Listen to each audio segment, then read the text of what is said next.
When someone passes away, their debts don't just disappear. But who gets paid first? And where does the money come from? That's the million-dollar question, right? Well, that's exactly what Rule 88 of the Philippine Rules of Court is all about. Today, we're unpacking the complete blueprint for how an estate's debts get settled, a rule that's all about fairness for creditors and protecting what's left for the heirs. Welcome to LexAI, your AI-powered partner in mastering the law. We combine artificial intelligence, legal analysis, and jurisprudential insight to make complex legal doctrines clear, visual, and easy to understand.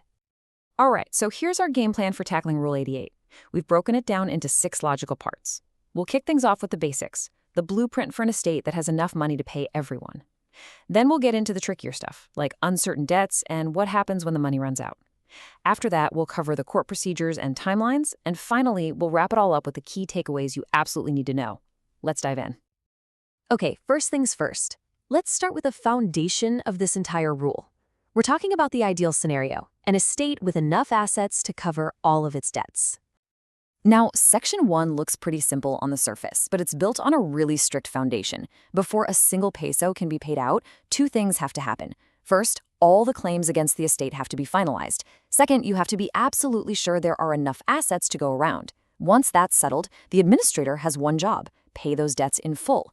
But, and this is the big one, they must wait for a court order. Jumping the gun, even if they're trying to do the right thing, is a huge risk. The administrator could end up being personally liable.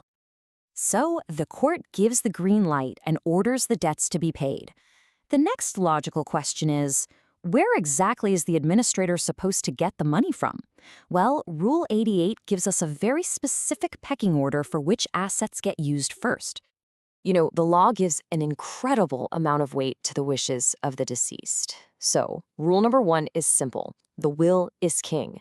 If the will itself says, use this specific bank account to pay my debts, that's where the administrator goes first. Period.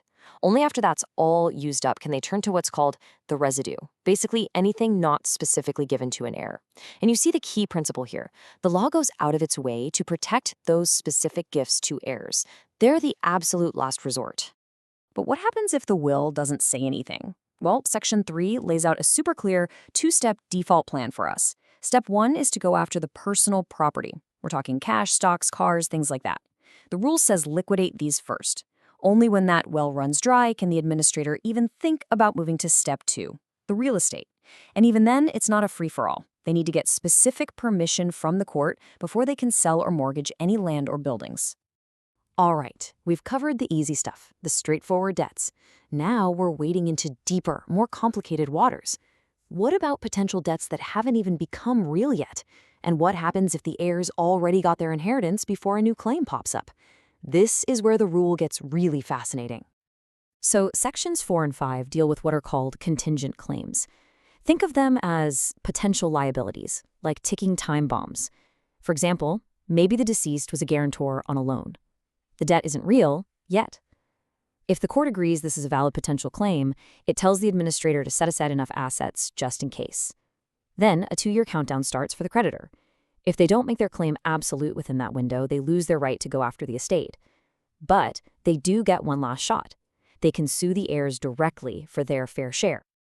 Section 6 gives the court this really powerful tool called the clawback mechanism. Imagine this. The heirs have already moved into the houses and are driving the cars. Then a new debt suddenly appears. The court can literally reach back and order the heirs to contribute the value of what they received. And here's the crucial part.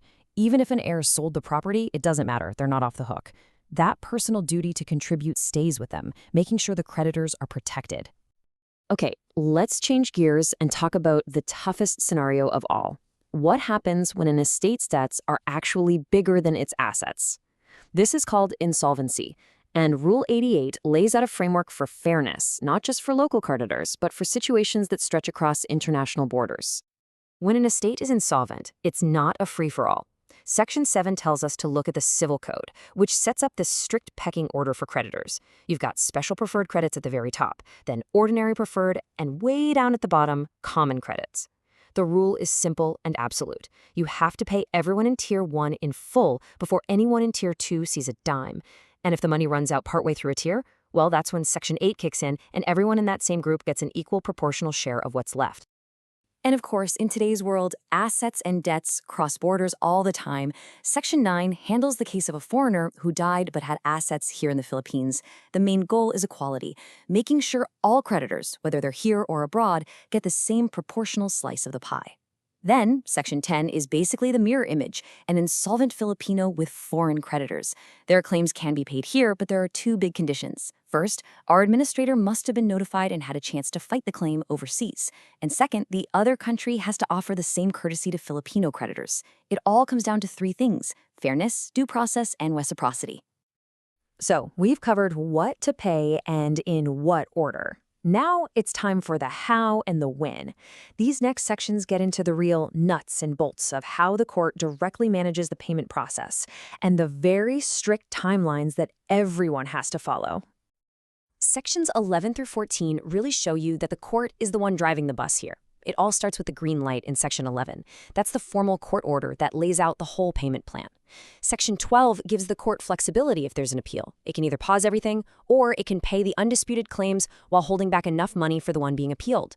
The system is also designed to be adaptable. If new assets pop up later, Section 13 lets the court issue new orders. And finally, Section 14 makes it crystal clear. The administrator's job is just to follow orders, to the letter. Okay, if there is one number you need to burn into your memory from this entire discussion, this is it: 2 years. Section 15 is unmistakable. The original administrator, including any and all extensions, gets a maximum of 2 years to settle the estate's debts. That is a hard deadline. So, what happens if a new administrator has to take over? Is there a loophole? Not really. Section 16 gives a successor a little bit of extra time, a maximum of 6 additional months. That's it. A very, very limited extension. All right, deep breath. We've gone through the entire rule piece by piece. Now let's lock it all in with a quick fire review of the most critical points and some of the common traps you might see on an exam. This is it, the entire logic of Rule 88 on a single slide. If the estate is solvent, you pay in full, following this order: will, then personal property, then real property. For contingent claims, you hold on to the assets, watch that 2-year clock, or sue the heirs. If it's insolvent, you apply the Civil Code's hierarchy. For cross-border issues, it's all about equality and reciprocity. And remember, the 2 golden rules. You need a court order, and those time limits are non-negotiable. And before we wrap up, let's quickly go over 4 common exam tropes. 1. For the source of payment, always check the will first. Don't just jump to the default rule. 2. For contingent claims, just because the 2-year window is missed doesn't mean the debt vanishes. The creditor can still go after the heirs. 3. For insolvency, remember the difference. You apply preference between the different classes of creditors, and you pay pro rata within a single class. And 4, that 2-year limit for the original administrator is the total time, not an extra 2 years on top of an initial period. So, in summary, Rule 88 isn't just a list of helpful suggestions. It is a mandatory and sequential blueprint for paying off an estate's debts, and it's designed to strike that delicate balance between being fair to creditors and protecting the rights of heirs. And that leaves us with a modern legal puzzle to think about. Imagine years after an estate is officially closed, a crypto wallet worth millions is discovered. Can an old creditor use Rule 88 to try and reopen the whole case to get paid from this new digital treasure? Or is their only option now to file a brand new lawsuit directly against the very surprised heirs? It's a fascinating question of how these old rules are being tested by new forms of wealth. Thanks for joining us.